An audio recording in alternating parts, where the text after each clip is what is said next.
98 juga iya. Saya pengen tahu soal grafik mahasiswa.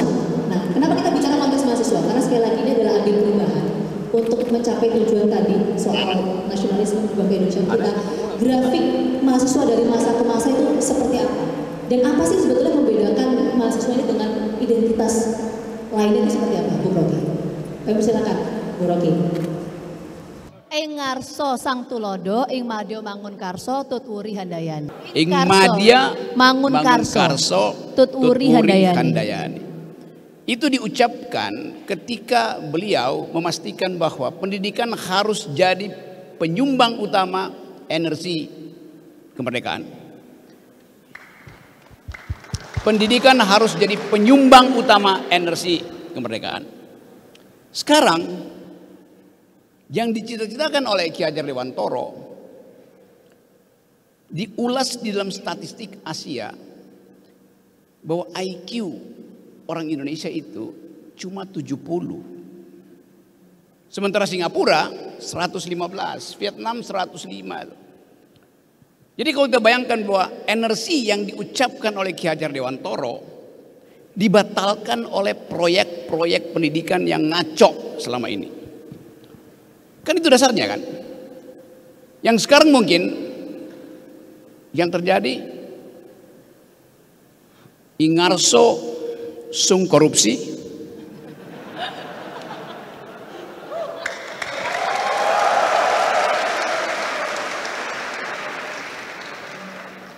ingarso sung korupsi, ing madya mangun dinasti,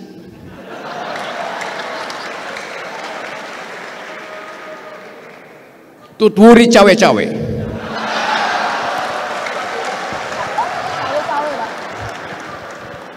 Itu yang kita punya hari ini, yang menyebabkan perintah konstitusi untuk mencerdaskan kehidupan bangsa tidak terjadi. Perintah konstitusi untuk memelihara fakir miskin juga tidak kita peroleh. Hanya dua hal perintah konstitusi buat presiden. Satu, cerdaskan kehidupan bangsa. Dua, pelihara fakir miskin. Artinya tingkatkan IQ nasional dan jaga daya beli. Itu intinya. Jadi tadi kalau Mbak moderator Vina bertanya tentang grafik aktivitas mahasiswa, dari dulu mahasiswa selalu terlibat di dalam momen-momen kritis ketika dua perintah konstitusi itu diabaikan oleh pemimpin. Kan yang akan dapat akibat dari gagalnya sistem pendidikan kita adalah mereka yang dijanjikan untuk jadi bonus demografi di 2045 itu. Bagaimana mungkin Anda bertanding dengan anak muda Singapura kalau IQ kita sekarang 70 sementara yang di Singapura itu udah 115. Dari awal kita udah kalah tuh. Karena nutrisi yang diperlukan oleh rahim perempuan untuk menghasilkan generasi berpikir, nutrisinya berubah menjadi aspal jalan tol. Trade off-nya jelas di situ. Dan itu yang diperlihatkan juga oleh statistik bahwa per hari ini stunting itu, kekurangan nutrisi pada bayi, setiap 4 kelahiran bayi 1 pasti kekurangan gizi karena prevalensinya kita 25%. Ada Pak Dokter yang tahu angkanya. Apa akibat dari bayi yang kekurangan nutrisi di usia belajarnya, di usia formative years-nya? Otaknya tidak akan tumbuh atau menyusut 25%. Bagaimana otak yang menyusut 25% diandalkan sebagai bonus demografi di 2045? Bagaimana caranya? Lebih dari itu, setiap bayi yang lahir hari ini dia sudah dibebani utang negara, utang pemerintah sebanyak 40 sampai 50 juta rupiah. Bagaimana kita membayangkan bonus demografi kalau bayinya IQ-nya kurang dan dia masih harus bayar utang negara? Kalau saya undang satu lembaga survei di sini dan saya minta dia tanya pada calon-calon ibu di sini, mau nggak Anda melahirkan bayi yang pasti otaknya menyusut dan harus bayar utang? Mungkin ibunya bilang iya, saya ambil risiko itu. Tapi coba respondennya adalah si bayi. Bayinya nggak mau pasti. Dia akan artinya ogah, nggak mau lahir. Kalau bayinya rasional, kalau bayinya lulusan UNES,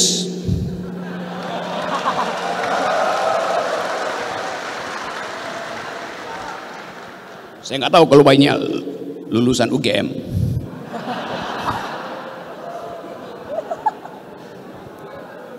Kan itu yang ada di kepala kita kan. Kan kita ingin bangun generasi ini supaya bisa kompetisi dengan mahasiswa lain di sekitar negara tetangga kita. Kalau misalnya pemerintah mengatakan bahwa kalian mahasiswa Indonesia akan punya pendapatan 3 kali lipat dari hari ini, ya bagus. Kalian akan tumbuh cerdas 2 kali lipat IQ dari hari ini, ya bagus aja. Tetapi itu kalau mengandaikan Singapura nggak bertumbuh, Thailand nggak bertumbuh, Vietnam nggak bertumbuh. Kan kita mesti baca statistik bahwa Singapura juga pasti bertumbuh, Thailand bertumbuh. Jadi buat apa daya beli kita bertumbuh 3 kali lipat kalau Singapura bertumbuh 7 kali lipat, kalau Vietnam bertumbuh 10 kali lipat? Ya sama juga. Secara absolut kita miskin. Kan itu dasarnya kan. Itu sebetulnya penipuan statistik yang dibikin oleh negara. Sekarang masih soal generasi baru tuh. Apa pikiran generasi baru tentang masa depan dunia? Bulan lalu saya muter-muter Eropa, bicara dengan banyak teman-teman muda di Eropa termasuk orang Indonesia. Mereka bilang begini, kami yang dapat beasiswa dari negara bahkan gak ingin pulang ke Indonesia. Karena mereka melihat tidak ada potensi bagi mereka untuk hidup sejahtera di negara sendiri. Kita pertanyakan kebangsaan mereka di mana, patriotisme mereka di mana. Tapi kita juga tahu bahwa mereka melihat secara jujur bahwa negeri ini ada di dalam ambang kebangkrutan. Dengan hutang 17.000 dan pendapatan GDP kita itu mendekati 3,4% dalam batas yang bahaya. Jadi kalau kita bicara tentang menggugah keindonesiaan, kita gugah keindonesiaan dengan fakta-fakta yang ada hari ini. Bukan sekedar menimbulkan semangat optimisme yang palsu. Itu pentingnya kita speak up. Bicara tentang keadaan. Lakukan public outcry, jangan speak up aja. Ada outcry, ada kemarahan yang diucapkan. Tapi tentu itu membutuhkan kecerdasan. Kita marah secara metodologis supaya nggak dianggap kita sekedar membenci pemerintah. Kita marah karena kalkulasi rasional dalam pembuatan kebijakan publik tidak masuk akal. Kemarin ada problem dengan ibu kota sehingga Presiden Jokowi akhirnya jadi agen properti itu, mau menjual IKN itu pada pengusaha-pengusaha properti di Singapura. Dan saya ngomong dengan beberapa teman di Singapura, mereka bingung apa yang dia mau beli, barangnya nggak ada, potensi susah. Yang kita sebut sebagai IKN, sebagai surga, ada air terjun, ada burung terbang kiri kanan, bersih, itu hanya ada di laptop Pak Jokowi. Lalu itu kita mau jujur katakan itu tuh. Jadi kita balik lagi pada tema ini, tema yang bagus. Saatnya mahasiswa stand up for your right and speak up demi hak-hak masa depan kita tuh.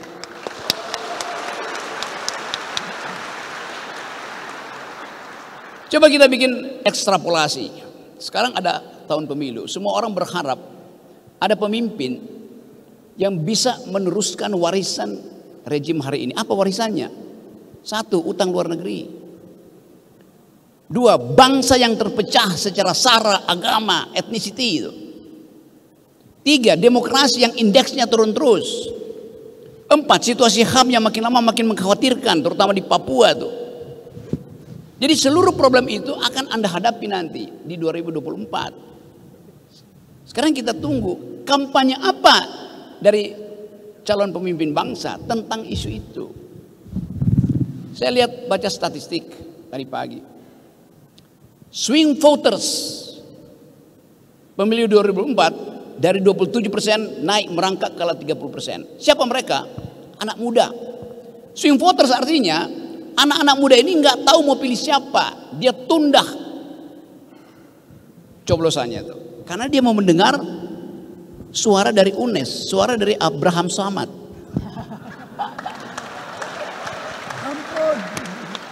Ya, serius. Anak-anak muda yang disurvei itu, yang 27% tidak memberi poin pada apa yang ada sekarang. Mereka menunggu isu. Waktu di cross tabulasi, apa isunya? Mereka menunggu ada pemimpin yang paham tentang environmental ethics, green economy. Ada pemimpin yang paham tentang global security. Dua isu itu, isu strategis di dunia, bukan cuma di Indonesia. Jadi kalian sebetulnya, kalau saya duga, kalian pasti swing voters yang menunggu pengarahan dari Rocky Gerung. Karena waktu di cross tabulasi, swing voters itu adalah para penonton ILC dan FNN, di mana tiap hari saya ngoceh tentang environmental ethics dan global security problem. Ada tokoh-tokoh agama di situ. Jadi Anda sebetulnya sedang menyumbang pada harapan baru, harus ada pikiran alternatif tentang bangsa ini. Itu yang tidak, kita nggak tahu apa yang dipercakapkan di balik layar koalisi-koalisi itu. Yang seringkali nggak masuk akal. Coba saya kasih contoh bagaimana nggak masuk akal. PDIP misalnya, ide kebangsaan dia adalah keadilan sosial. Keadilan sosial versi apa? Marxisme, kapitalisme. Pasti versi sosialistis, karena Bung Karno anti imperialisme, Ki Hajar Dewantoro anti imperialisme. Maka PDIP ideologi politiknya adalah sosialistik. Lalu Sandiaga Uno diundang untuk jadi cawapres oleh P3. Apakah Sandiaga Uno Muslim? Muslim. Apakah orientasinya Islam? Bukan, kapitalis. Jadi apa kebutuhan PDIP dengan Sandiaga Uno? Amplop. Itu aja. Sangat pragmatis. Ya. Erick Thohir juga begitu. Apakah Erick Thohir mewakili NU? Tidak. Dia mewakili konglomerasi, mewakili oligarki. Jadi kejujuran itu yang mesti kita pertanyakan hari ini. Nah, saya terangkan itu bukan untuk memprovokasi, karena UNES mengundang saya mengambil risiko juga kan.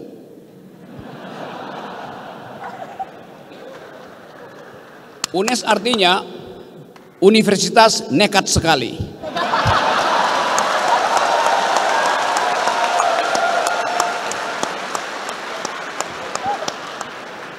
Tapi perubahan hanya bisa dimulai oleh kenekatan, bukan oleh kaum pragmatis, bukan oleh kaum oportunis. Jadi saya tahu bahwa energi di ruangan ini adalah energi untuk menghendaki perubahan. Nah, tadi balik pada pertanyaan Vina tadi, di mana posisi mahasiswa sepanjang periode reformasi ini? Waktu kita mulai reformasi tahun 98, saya bawa mahasiswa saya demo di Semanggi dan di Uber oleh Brimob. Mahasiswa saya masuk ke ruang parkir Atmajaya, masih di Uber kita lompat pagar, nyampenya di got di belakang Atmajaya. Saya bawa mahasiswa saya, mahasiswa filsafat UI, teman saya Khatib Basri yang kemudian jadi Menteri Keuangan, bawa mahasiswa dia dari Fakultas Ekonomi. Jadi kita dulu membawa mahasiswa kita untuk demo karena menghendaki perubahan. Saya ambil risiko. Banyak dosen yang turun ke jalan membawa mahasiswa sendiri. Rektor bahkan ngompori mahasiswa untuk turun ke jalan. Pada waktu itu zaman Orde Baru. Sekarang zaman reformasi, idenya adalah kampus merdeka, merdeka belajar. Kampus merdeka tapi rektornya dirantai.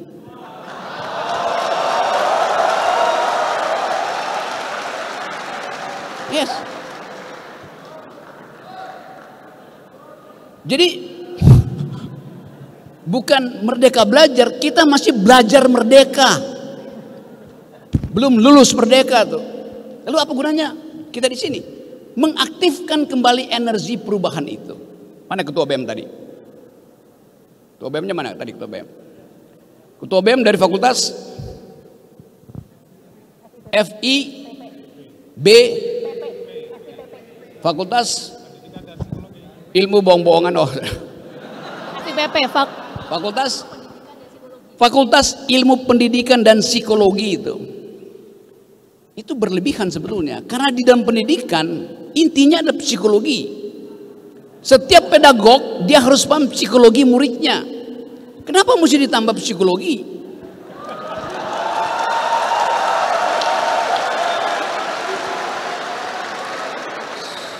Saya tahu akal-akalannya. Karena kalau hanya disebut fakultas pendidikan, seolah-olah cuma mau jadi guru. Gak ada orang sekarang yang mau jadi guru, karena gajinya kurang. Sekaligus maka diakalinlah fakultas pendidikan dan psikologi supaya bisa buka klinik konsultasi jadi psikolog misalnya. Tambahan. Sama dengan fakultas ekonomi, ditambah lagi sekarang fakultas ekonomi dan bisnis. Supaya aspek bisnisnya itu lebih kuat daripada ilmu ekonomi. Kan itu intinya kan. Jadi ini permainan-permainan ya ditambah-tambahkan lah supaya kelihatan keren tuh.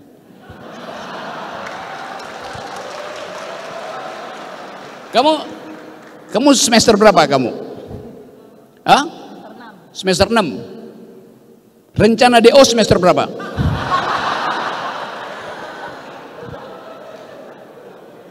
Kenapa nggak ada rencana DO? Kenapa mesti lulus? Karena ijazah itu penanda dia bisa cari kerjaan. Padahal ijazah Anda bertumbuk, perusahaan Anda akan bilang, saya cari di Google ya, Anda pernah berpikir apa selama ada di UNES? Pernah melakukan inovasi apa yang bisa dipamerkan di ruang inovasi itu? Kalau nggak ada, bertumpuk pun ijazahmu, korporasi bilang enggak, saya nggak perlu saudara itu. Karena nggak ada fasilitas untuk membiayai saudara dalam keadaan saudara baru punya ijazah tuh. Nggak ada. Jadi tabunglah prestasi sejak dari semester 1. Kalau prestasi sudah numpuk, bilang aja pada dosen, semester 4 saya mau DO Pak. Karena saya udah tahu semua peralatan untuk hidup, untuk bertahan hidup. Sering saya terangkan bahwa ijazah itu hanya tanda seseorang pernah sekolah, bukan tanda dia pernah berpikir.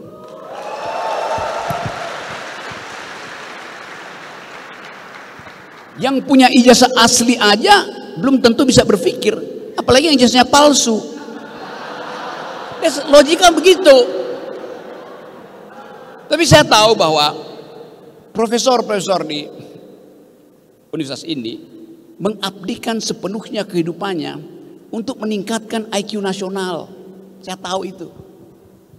Kalau Universitas Indonesia, ya dosennya itu banyak konsultan di luar tuh. Tapi ada tradisi di UNES, Universitas Negeri yang tadinya namanya IKIP, betul ya?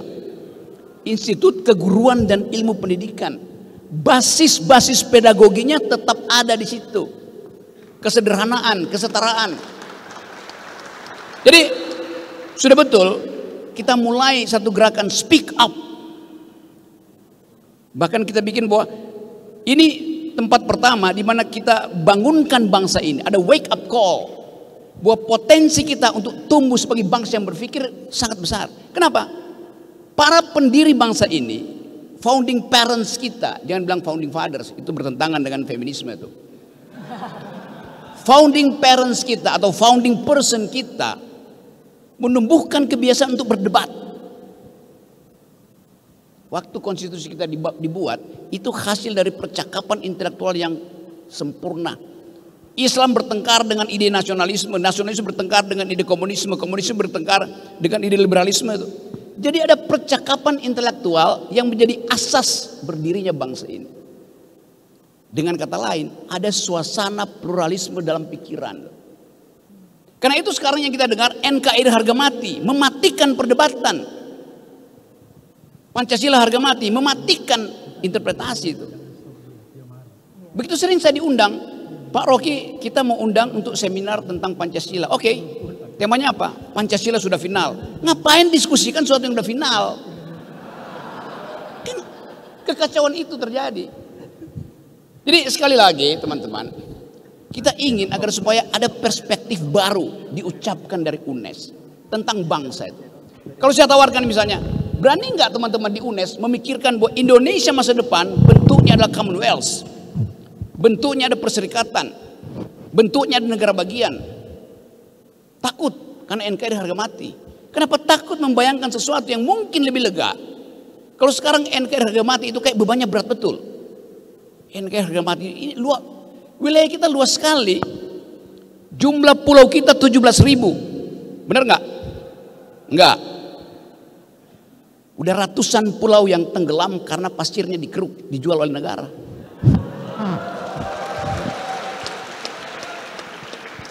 Yang membahayakan ekologi, pasir yang digali dari pantai Semarang itu merusak ekologi Semarang. Pasirnya dibawa ke Tangerang untuk reklamasi, merusak ekologi Tangerang. Karena pasir di sini bisa beda dengan pasir di sana. Kimianya pasir di sini bisa jadi racun buat ikan-ikan yang di Tangerang. Kimia tanahnya berbeda tuh. Apalagi yang dijual ke Singapura. Jadi dunia ini sedang diasuh oleh dua grammar. Satu adalah environmental ethics. Di dalamnya ada ide tentang new kind of justice, yaitu gender equality, feminism point of view. Nah, kita di sini nggak mendengar isu itu dibicarakan oleh para capres. Kenapa? Karena para capres dikepung oleh isu 20% threshold. Itu yang merumitkan kita. Jadi ide itu jadi buntu karena soal teknisnya mesti diselesaikan dulu.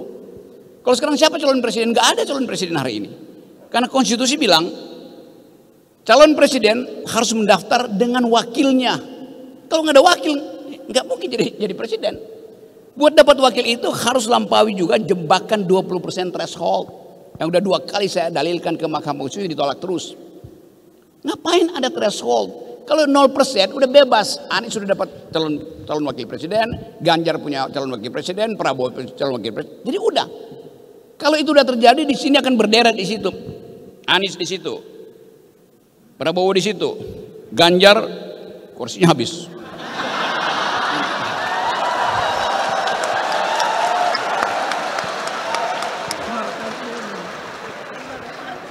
Jadi ini forum akademis, kita mungkin bisa berikan kritik dalam bentuk satir. Kemampuan kita mengabstraksikan persoalan. Kelucuan itu ada di otak, bukan pada tubuh itu. Nah teman-teman, sebelum beralih menjadi delik, saya mau mengucapkan satu hal bahwa ini bangsa yang sedang berpikir. Nation in thinking, nation in waiting. Jadi sekali lagi saya senang diundang oleh UNES, Universitas Nekat Sekali, dan ASA, Akal Sehat Abraham. Tapi oke, itu pengantaranya, nanti kita bicara panjang lebar. Tapi izinkan saya nanti kira-kira 3:30 saya mesti ke bandara. Karena masih mengurus hal-hal lain yang juga sama, itu isu kebangsaan. Saya kira itu pengantar, nanti silakan diskusi ya. Assalamualaikum warahmatullahi wabarakatuh.